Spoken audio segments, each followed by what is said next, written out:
Warning, this video discusses intense mental illnesses, intrusive thoughts, and suicidal ideation. If those are potentially triggering topics for you, you might want to skip this video for now. Also, this episode has some minor spoilers for Hellblade II: Senua's Saga. Admittedly, not too big of spoilers, but I do reveal a little bit of what happens in the game, so I kind of at least wanted to warn you, just in case you really desired to go into the game knowing as little as possible. So if that's the case, you also might want to skip this episode for now for that reason as well. You can always come back to it when you're ready, I promise.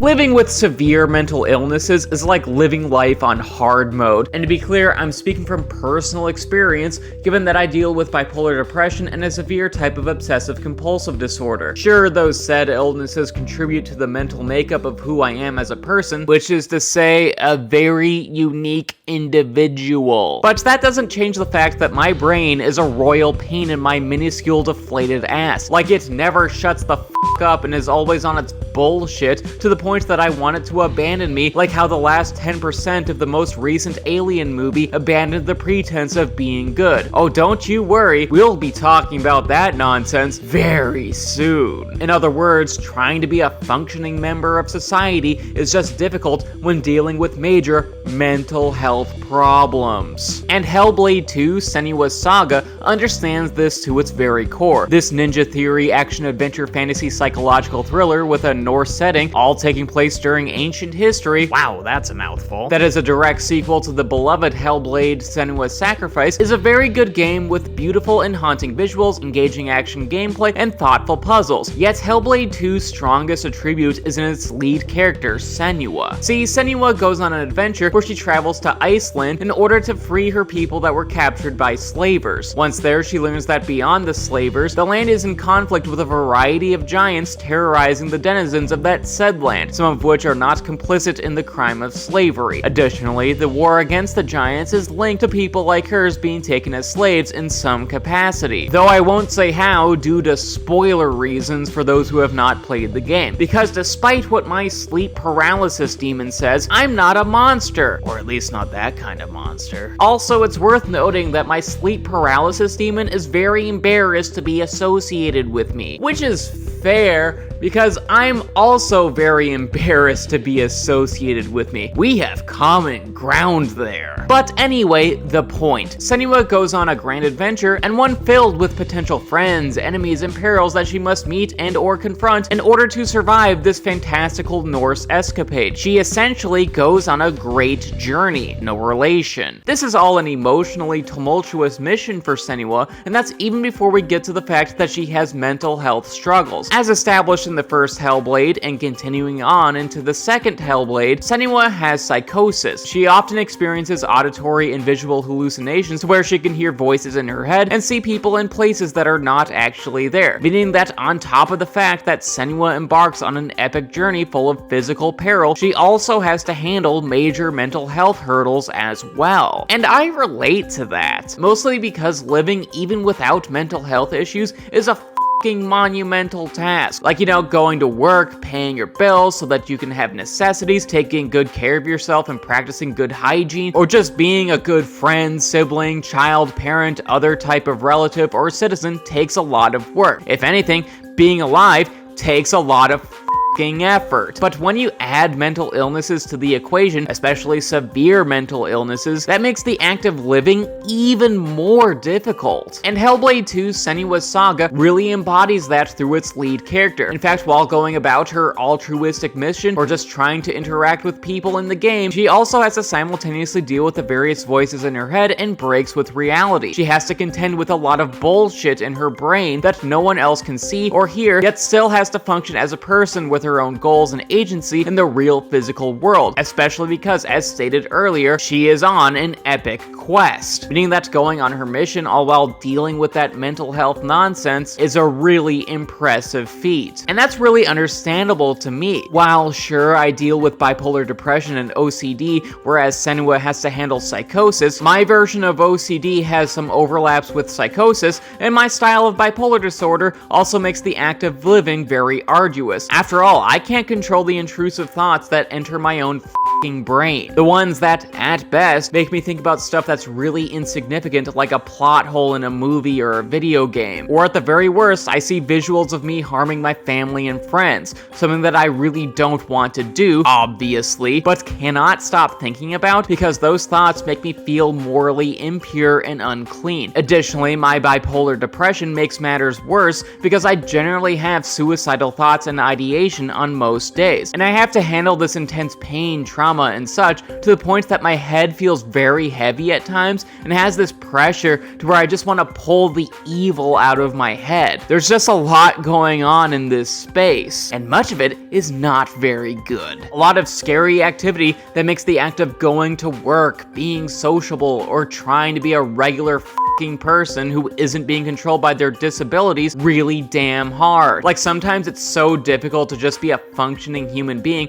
when all I can think about are disturbing thoughts that I can't remove from my brain, as well as thoughts of suicide. And to be clear, do not be concerned for me. I am doing okay, because despite the suicidal ideation and the pain, I don't actually want to die.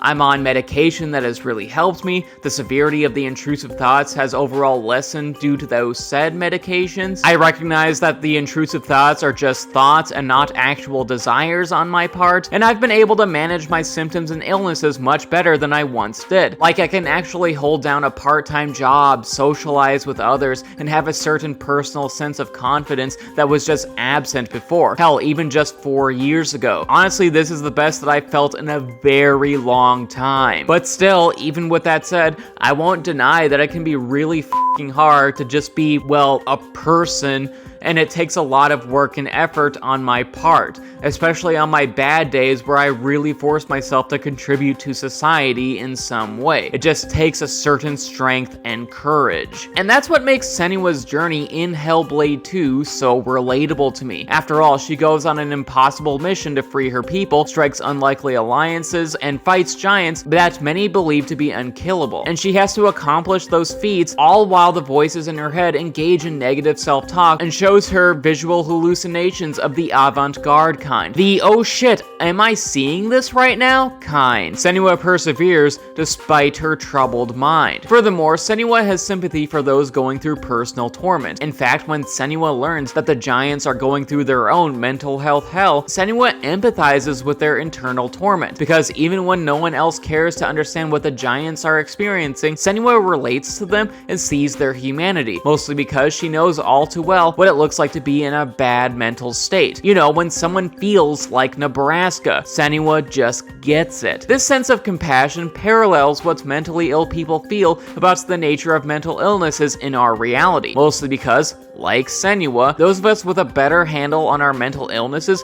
feel like it is our responsibility to have sympathy for those mentally struggling, especially because our culture at large has placed a stigma over the nature of mental illnesses. Because, to be clear, unless you have lived under a rock like Patrick Star, you probably know that mentally ill folks are generally talked about in a negative context, like Anthem or Elon Musk's business acumen. But where those examples have good reasons for negative feelings in our societal zeitgeist, especially when it concerns Elon Musk, mentally ill folks are unfairly vilified by American culture at large. And sure, there have been improvements in recent history in regards to this, but mental health coverage, references, and portrayals remain imperfect in 2024, the year of our Lord. If anything, mentally ill folks can be afraid to discuss their illnesses or acknowledge that they have a problem. News organizations and politicians often only talk about mental illnesses when one of us has committed mass murder, and entertainment media often portrays mentally ill people in villainous roles. Hell, even entertainment media that tries to show the humanity in mentally ill characters can still royally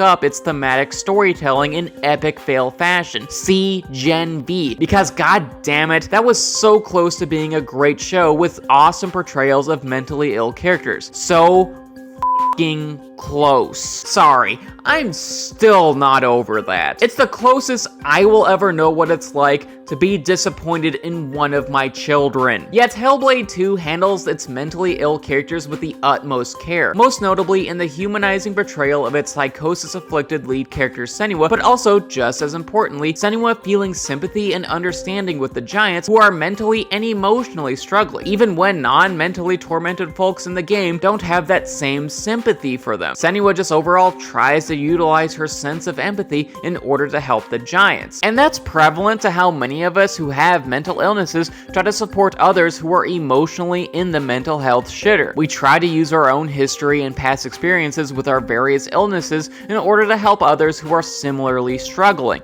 Hell, that's one of the reasons why I view being open about my battle with my mental illnesses as a moral imperative on this YouTube channel. After all, with OCD, I understand how difficult it is to first talk about intrusive thoughts involving death, violence, disturbing images, and suicide. There's this fear that if other people know what goes on inside your head, that they might believe that you are a bad person for having these thoughts, even though these are just thoughts and not actual actions. And I bring this up on my channel because there's a chance that somebody out there watching this might be having the same emotionally distressing intrusive thoughts that I either currently or once carried. And I just want them to know that they are not alone, that it is possible to get help, and that therapy and the miracle of modern medicine can improve these overwhelming symptoms. They just need to know that they are not the only ones going through these intense feelings. Which is also eventually Senua's overall character goal in Hellblade 2, to relate and find common ground with fellow mentally stressed individuals. On one final note, Hellblade 2 Senua's Saga